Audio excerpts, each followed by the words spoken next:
This week, Siskel and Ebert review Al Pacino and Michelle Pfeiffer as lovers in Frankie and Johnny. Jodie Foster is mom to a genius in Little Man Tate. And Tom Berenger doesn't know who to trust in Shattered.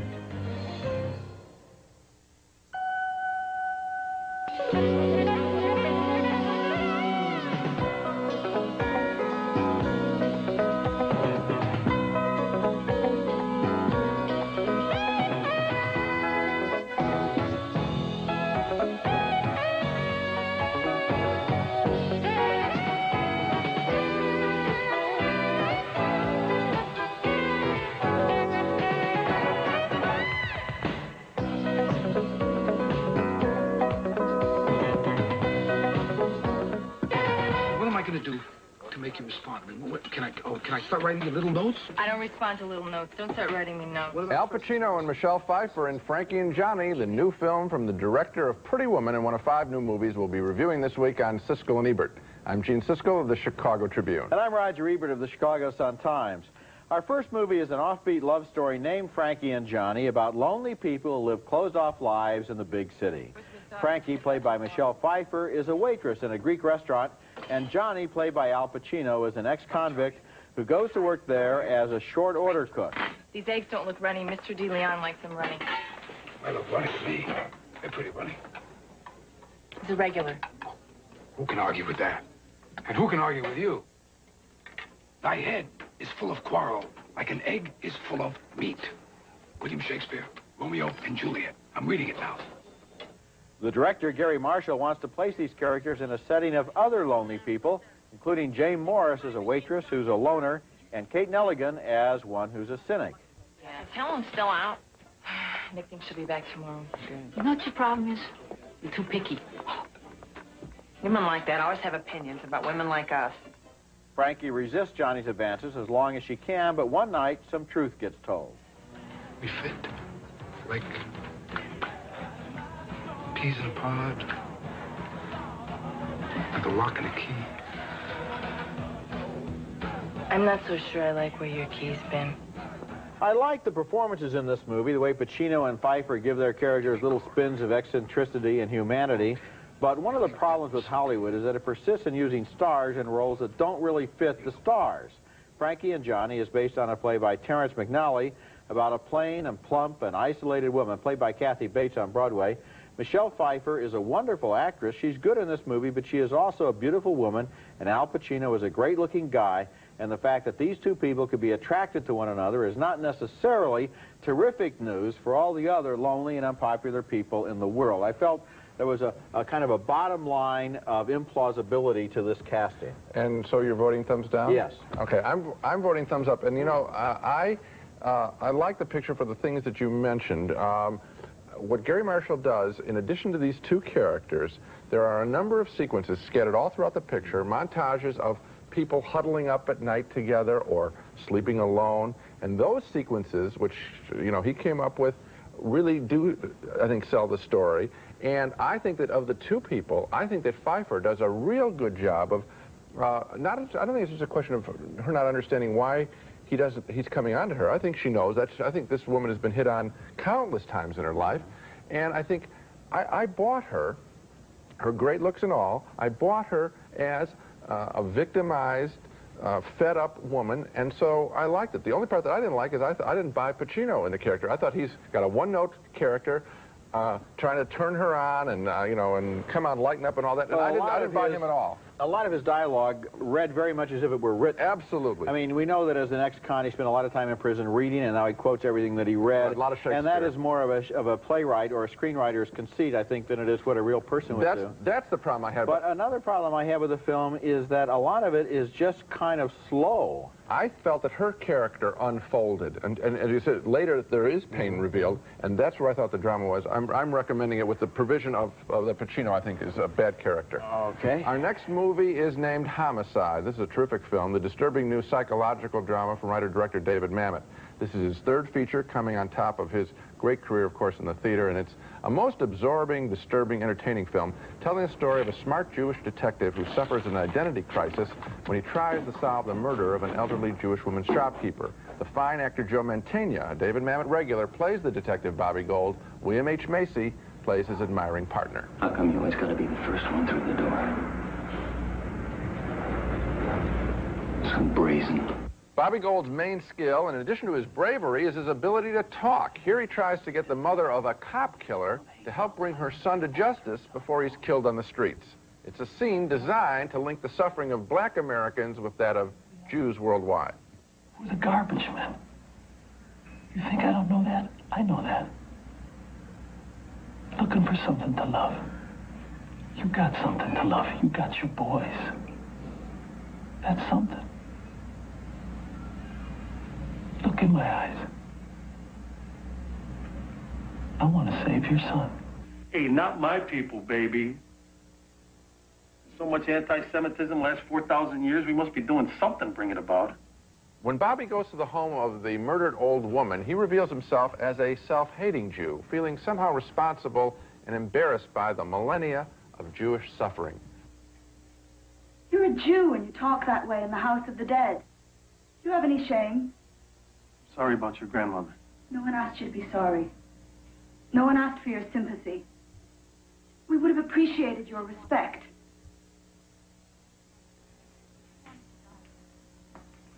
Do you hate yourself that much? Do you belong nowhere? Tracking the murderer leads Bobby to the back room of a Jew-hating store owner. Suddenly, Bobby can no longer deny his heritage.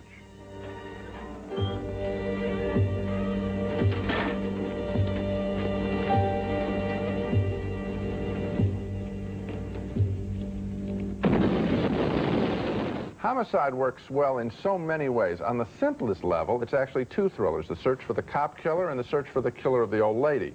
And then, of course, there's Bobby's search within himself for what it means to be a Jew, never divorced from hate. He is strong, he's heroic, and what is rare about this character in the movies is that for all of the hundreds of Jewish people who work in the American movie industry, they have rarely produced films with vital Jewish people. Bobby Gold is brave, and he conquers his shame, and he still reaches out to others in pain. His story is sad and scary and thrilling, too. Obviously, I like Homicide a lot. I liked it a lot, too, and 1, 2, 3, with these three pictures that David Mamet has made, he has established himself as a very special American film director. I mean, we know about his achievements on the stage. Right. This is also an House area... of Games and Things Change are the other two pictures for and now renters. comes this one. And there is dialogue in this film. He's famous for his dialogue. He's famous for his use of four-letter words and so forth. We expect that. But it's almost musical. It's almost like jazz. There are riffs of dialogue here, and the way these cops talk to each other, it is not done as a stunt. You are aware both that it has a realistic base and that it's been elevated into a style. And in the screening that I've seen it twice, I saw it at the Cannes Film Festival, I saw it again yesterday, both screenings, people laughed in appreciation of how great it was to listen to this smart, fast dialogue. Now, you're talking about the picture as if it's a fast-paced thriller, and it is that. But it's also what you talked about, It too. is absolutely an important psychological study of a guy who is getting connected to his roots, and it's very good. I want to also tell you there's one thing that surprised me. There's a point in the movie where this character remembers something. He has an appointment late in the picture. Yeah. It's involved a case. I was so absorbed in his personal story. Like him, I forgot about the other case. Did that happen? did you? You get involved in his real time. Exactly. For example, the whole business of getting to the one stick-up murder while he's on his way to another one. And he keeps saying, I'm not here, you didn't see me, this isn't my case, this isn't my case. That's very good plotting. And he really wanted to be in the other place, and then tell him it already came down, Bobby. Yeah, it's well done. Good stuff. Coming up next, Jodie Foster's directing debut in Little Man Tate. No. If you think you're going to make me say things like choo-choo and big garage to get you to open up your mouth, you got another thing coming. How about if we just say, see you tomorrow? Just say goodbye, huh? If you send me the checkbook, I'll balance it for you. I think I can take care of that, Freddie. That's Jodie Foster there as the mother of a bright little boy. She is 28 years old herself and has already been appearing in the movies for 25 years. And on the basis of her own first film as a director, Jodie Foster was apparently able to learn a lot on the job. Little Man Tate stars Foster as a single mom of an incredibly bright little boy. And even when he's 2 years old, he's already a prodigy. Coffer, Mommy. No, Fred. That's a plate, Fred. No coffer. Okay? Coffer. Look, right? No coffer. It's a plate. Jesus. One of the things I like about the movie is that the kid may be a genius, but he's sort of lacking in social skills. Fred Tate? Fred Tate. Diane Weiss plays the child psychologist who wants to recruit the little man for her school for child geniuses. What I'm trying to tell you, Miss Tate, is that right now your son is starving for stimulation and challenge, and for some order in his life. Things that you don't provide, but that I will. In his new world, Fred Tate meets and outthinks other bright kids, including P.J. Auckland as an obnoxious math whiz. Somebody, for God's sake, challenge me. Okay. How about giving me a number that when divided by the product of its digits, the quotient is 3, and if you were to add 18 to this number, the digits would be inverted.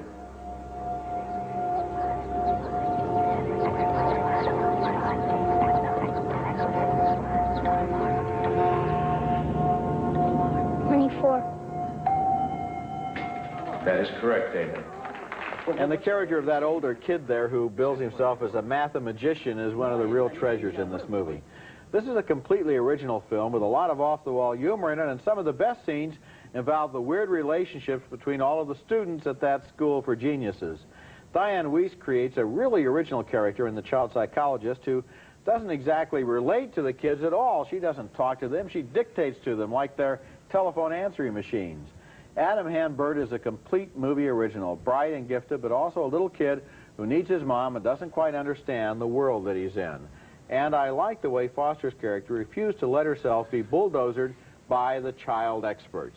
This is her kid, and she knows him best. Little Man Tate is a warm and funny movie, and it has a little sadness in it, too. I liked it. You keep calling it original, and I don't think that it's that original in this sense. I think it plays right into all the standard stereotypes, that a smart kid, a precocious kid, is naturally socially retarded. I think that that's the standard, that's a stock character. I think that the person who runs a school for gifted children doesn't really know how to relate to children is another stock character, and is insensitive, and that the other kids are quirky and bratty. I mean, the kid is funny with the mathematician. That's funny. What I did like about the picture, first of all, I think her directing is just fine. What I did like about the picture is Foster's relationship with her kid. As we watch it, it's very easy to read that as her replaying possibly what her relationship with her own mother, because she was obviously tremendously gifted too, and there's some real warm context. But the whole story is so standard. It's very unfair of you to say that either the kid or Diane Weiss' character are not original just because you have seen maybe other movies like that. I can't think of any right now, because these two actors create completely original people in the roles. Diane Weiss plays a character that you have never seen in a movie before, and so does Adam Han-Burt. You have not seen these people before, and the fact that their characters fit into some guidelines that you may have heard about isn't really a criticism. No. I would tell you that, Roger, in the standard portrait, you read all these articles about schools for gifted children, and every journalist takes the same tack. You would too, and so would I, which is that they're... Maybe they're all right. Maybe they're correct. I'm just calling it a stereotype. No surprises. Coming up next, Oscar winner Denzel Washington stars in the thriller Ricochet about another brave cop who's under attack. Now, in time it takes you to pump it one time, I'll have 3 bullets in your head, maybe 1 in your chest. I'll be on my way back to the station doing paperwork and eating donuts. Yeah, you come a long way, my brother. From hot wiring Corvettes to hot wiring cocaine. I'm impressed. That's Denzel Washington, of course, the Oscar winner from Glory, in the new movie Ricochet, playing a rookie cop who becomes famous overnight when his heroics are captured by an amateur video camera and telecast on the news. I'll drop the gun, but here's the deal. I lay the gun down, you let the girl go, I'll be your hostage. All right? Drop the gun! All right, nice and easy. I'm putting the gun down. Nice and easy. Nice and easy. Nobody gets hurt. Now, the only weapon I got left now is useless unless you're a pretty girl. That's John Lithgow as the killer, who is captured and sent to prison. Some of the dialogue in Ricochet is very smart, as Washington immediately gets a promotion from the district attorney, Lindsay Wagner. Oh, don't put your uniform back on. You took it off for the psychopath. Keep it off for me. I don't want you wearing anything from this point on. except civvies. You and your partner have both been promoted to detective by Chief Floyd. Congratulations. 7 years later, John Lithgow escapes and carries on a movie-long campaign to humiliate Denzel Washington. But first, time out for a ridiculous arm wrestling match. This is no fun. That's better. Later in the film, in a much better scene, Denzel Washington pretends to be suicidal in order to lure Lithgow out of hiding. Lithgow doesn't want the suicide to happen. He wants Washington to suffer more.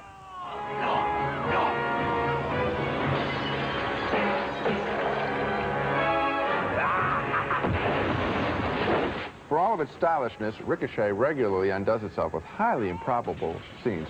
Think about what you just saw. Why wouldn't John Lithgow's character be satisfied with Denzel Washington committing suicide? That's victory enough. But no, this supposedly is going to lure him out of hiding so he can keep the guy alive to insult him more? What more would he want except the guy to commit suicide? So a mixed review for me, because for every goofy scene in Ricochet, there's one that does work in this ambitiously directed film by a music video director, Russell Mulcahy. He just needs to tighten up his story sense. I can't believe that you like that scene where Denzel Washington is standing on top of the building that you pointed out there as one of the better scenes in the movie. I thought it was embarrassing. And I thought there's a scene right before that where Denzel Washington is so emotionally distraught that he can't get a sentence out, and he starts, you know, blathering incomplete sentence fragments. That was embarrassing, too. Somebody should have had mercy on this poor actor who was asked to do this. And as for that, the basic plot, which is the innocent man who's framed, is right out of Hitchcock and could have been a good film. But the way they do it with things involving child pornography and putting children in danger and accusations of sexual perversion and fake porno tapes and so forth, it's just so unsavory and so distasteful. And perhaps in a significant film, I wouldn't object to it, but this film is as light as a feather, so why deal in this ugly stuff? Yeah, I mean, it's very violent, and I suppose I should point that out, but I'm not giving it a positive review, just mixed. When we come back, Shattered with Greta Scacchi and Tom Berenger. Do you really think you're ready for this? Don't you think I am? Sometimes you get a movie where you don't want to reveal too much of the plot for fear of giving away an important secret. Shattered is the kind of movie where, in a way, you can't say anything without giving away an important secret, because the whole movie is based upon a development that is indeed shattering and also preposterous, unbelievable, and kind of silly. The movie stars Tom Berenger as a man who's been nearly killed in a car crash and has amnesia as a result. He can't remember much of his personal life, including Greta Scacchi, who is apparently his wife, and sometimes his frustrations in this film turn to anger.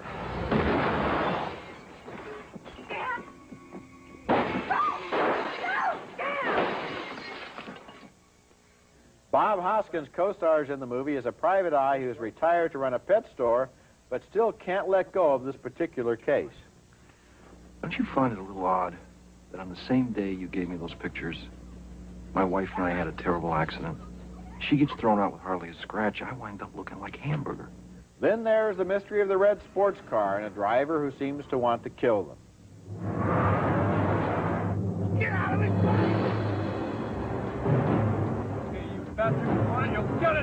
After we reviewed Dead Again not long ago, I got a couple of notes from people who complained that the movie was just plain too preposterous. Well, they haven't seen anything until they've seen Shattered.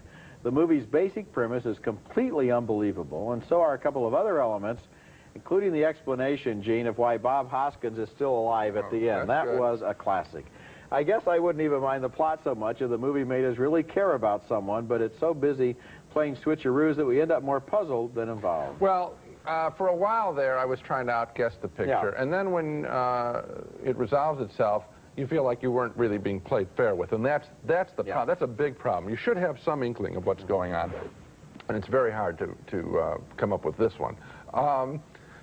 That's really that's all the picture's about. It's a simple game.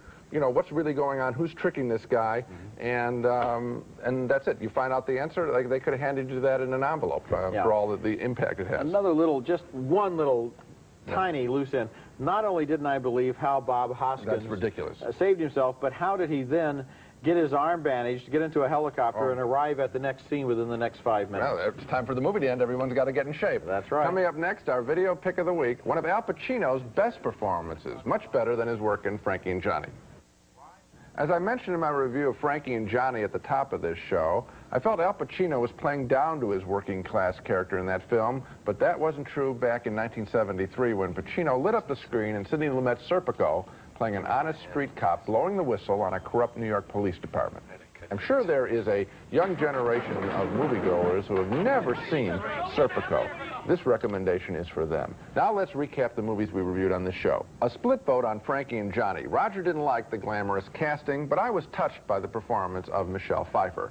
2 thumbs up, way up, for David Mamet's Homicide, a terrific thriller and a fine portrait of a man reconnecting with his heritage. A split vote on Jodie Foster's Little Man Tate. Roger thought the child prodigy film was original. I think it's filled with stock characters. 2 thumbs down for Ricochet, the cop thriller with Denzel Washington that I like a little bit more than Roger. And 2 more thumbs down for the gimmicky thriller Shattered. So Homicide is the picture we really like. And Joe Mantegna, we haven't mentioned him enough. He gets I'd love to see him get an Academy Award nomination. That'd be great. That's it for this week. Next week we'll be back with reviews of new movies, including one starring Danny DeVito, who wants to make a lot of other people's money. And we'll also review John Sayles' new movie about urban corruption, City of Hope. That's next week, and until then, the balcony is closed. Flash finish from Jonelle. Dries nail polish in less than a minute as it hardens nail enamel to reduce chipping and cracking. Flash finish from Jonelle. New exciting Major League Baseball raisins from All American Raisins. Check out your local team, the healthy pro sports snack for all occasions. For that special time in your child's life, bring home Walt Disney's cartoon classics, Disney videos, for your child's magic years. The Natural Manicure from Jonelle. It's quick and easy. No more worries about changing your nail color to match every outfit. From Jonelle.